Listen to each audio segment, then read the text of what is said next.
Hello everyone! Ayan, happy Wednesday po sa ating lahat. And for today's video ay tara at samahan niyo po ako magluto nitong ating isa na namang napakasarap na ulam. Walang iba kundi itong ating ginataang kalabasa at sitaw at lalawakan po natin ng crab or kasag. So tara na guys at samahan niyo po ako magluto and enjoy watching po sa ating kawali. Ayan na nga, painitin lang natin at maglagay tayo ng konting cooking oil. And then, mag-start na po tayo mag-gisa nitong ating luya. So, gusto ko po guys, pag nagigisa ko nitong luya, medyo tinatoasted ko para mabangong mabango. Tapos, after po nyan, ilagay na rin natin dyan yung ating bawang at sibuyas. Ayan. So, sama-sama na yung bango nitong ating ginigisang bawang, sibuyas, luya. Pagkatapos ay ilagay na po natin dyan itong ating crab or yung kasag. So, nabili rin namin yan sa market nung nakaraang araw. So, niluto ko na guys yan. So, pagluto ko, inasinan ko lang. Tapos, ayan. Tapos, ayun na nga, maglalagay na tayo nitong ating pangalawang gata ng niyog.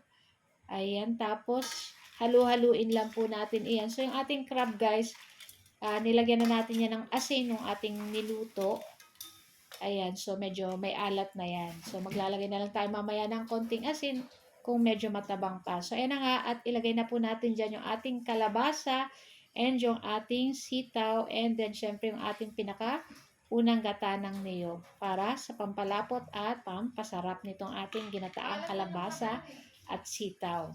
So yan na nga, at maglagay na po tayo dyan ng asin. So pakonti-konti lang po yung lagay natin, gawa ng baka mapaalat, gawa na yung atong ating crab ay may maalat na po yung dati pagluto natin. So ayan na nga, at naglagay pa tayo ng pamintang durog.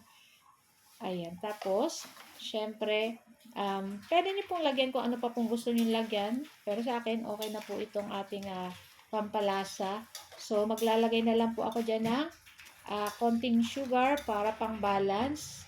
Baka yung iba po nagtatanong, lagi ako naglalagay ng sugar.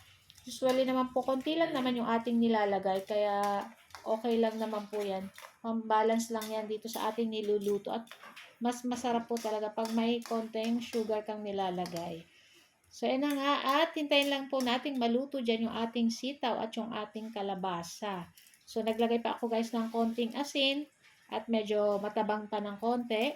Tapos, ayan, maglalagay na rin po tayo ng sugar. Ayan, konting-konti lang guys. Ayan, at okay na rin to guys. So, palalambutin na lang natin dyan yung ating kalabasa and yung ating sitaw. Pero, syempre, halu-haluin po natin iyan para yung lasa ay na dun sa kumapit na dun sa ating gulay. Ayan. So, yung ating crab, masarap din yan guys. Isawsaw sa may suka na maraming bawang. Ayan. So, yun na nga, at takpan lang natin yan guys para maluto na yung ating mga gulay. And after ilang minuto, jaran! So, okay na itong ating gulay na kalabasa at sitaw. So, guys, meron din kaming inihaw dito na barbecue and balat. So, guys, thank you for watching. Bye!